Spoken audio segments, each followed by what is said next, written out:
Hey YouTube family, it's Dinko, the Utah Realtor. Today we're going to be taking a look at inflation and oil prices are set to rise yet again. Before we do that, real quick, 15 seconds.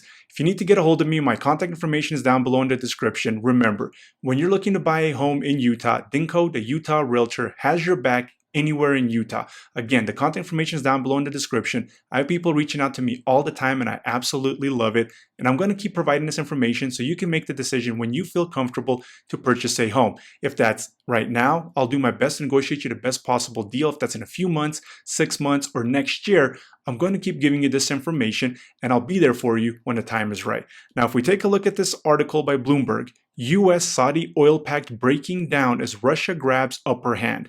An empowered OPEC Plus led by Saudi Arabia and Moscow is calling the shots on oil prices, boosting inflation and raising recession risks.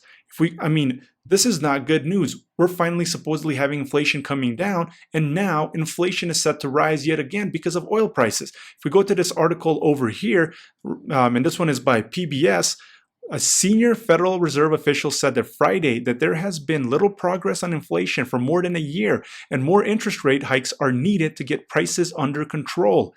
Look, you're not going to find this information anywhere else. Make sure you subscribe if you haven't, and do me a favor, smash that like button, help the YouTube channel grow. Right here, Christopher Waller, a member of the Fed's government board, did not specify how many more increases he supports, but he said in written remarks that inflation is still much too high, and so my job is not done. Last month, inflation slowed as food and gas prices fell, but excluding those volatile categories, core prices kept rising and are higher than a year ago by 5.6%. So they're saying inflation is coming down, but that's because oil prices, gas, and food has been coming down. Well, now if oil prices are set to go up and food prices start going back up, inflation again is becoming out of control. And 5% is not, it's way further than where the Fed's trying to be at 2%. So right here, let's go back to the other article. Oil prices boosting inflation and raising a recession risk. The Fed has already come out saying that a recession is more likely. And all the people that have any control on the economy are saying that a recession is most likely going to happen by the end of 2023. Well, this just increased the recession risk. And if the recession does happen, it's probably going to be a worse recession. Let's just go through this article here real quick. That way I can show y'all what's kind of going on. So right here, just 3 years ago, when an OPEC oil giants fell out. So when the OPEC giants fell out, they needed issues with whatever they were doing with their oil. The U.S. found itself playing the role of a peacemaker. Now it looks more like their target. Right here, the Saudi Arabia-Russia oil alliance has the potential to cause all kinds of trouble for the U.S. economy and even for President Joe Biden's re-election campaign. Now, remember, I've been saying this, and it's not just Joe Biden, it's all politics. Every single politician, they are first concerned about getting reelected, their stock portfolio, and then finally, we the American people somewhere fall after that.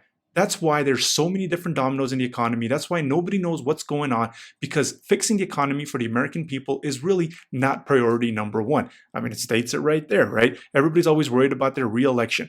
On April 2nd, announcements has lifted oil prices by about $5 a barrel. So Saudi Arabia just announcing that they're going to cut oil production by 1 million barrels a day increased prices by $5 just by announcing it. So it hasn't even taken place yet, and we see prices going up. Now, everybody's milking everything.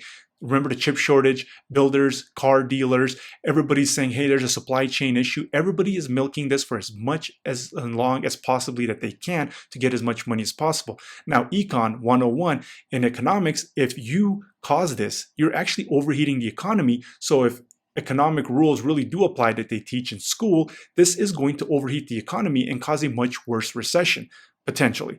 So right here, let's take a look at this. Shows that the cuts will widen the supply shortfall later this year. That means inflation will be higher and recession risks are bigger than otherwise would have been. So a bigger recession. That's great, right? Because consumers spending more on energy will have less cash left for other stuff. So right there, inflation is also going to be causing, when unemployment starts going up, Americans are going to have less money because of utilities, food to spend on other goods and services, which causes unemployment to go up even further potentially. I mean, you're not going to get this information anywhere else. Smash that like button, help me grow the YouTube channel. If you haven't, make sure you subscribe. So let's go through this here real quick. Just want to show y'all one more thing here. So in a world of shifting geopolitical alliances, Saudi Arabia is breaking away from Washington's orbit. The Saudis set oil production levels in coordination with Russia. When they wanted to ease tensions with regional rival Iran, they turned to China to broker a deal. With the US left out of the loop, Western influence over oil cartel, in other words, is at its lowest point in decades. That's not good news. Now we're not even controlling oil production. And yes, we in America are a oil producing giant. However, our economy does not revolve just around oil like it does in these other countries. If you need to get a hold of me, my contact information is down below. Remember, when it's time for you to buy a home in Utah, Dinko, the Utah Realtor, has your back anywhere in Utah. Smash that like button, help me grow the YouTube channel, and make sure, if you haven't yet, subscribe.